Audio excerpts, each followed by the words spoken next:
সূরা আল কাউসার। বিসমিল্লাহির রহমানির রহিম।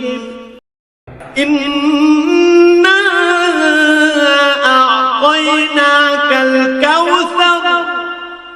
হে নবী, আমি তোমাকে প্রচুর নিয়ামত দান করেছি, ফাসাল্লি লিরাব্বিকা ওয়ানহার।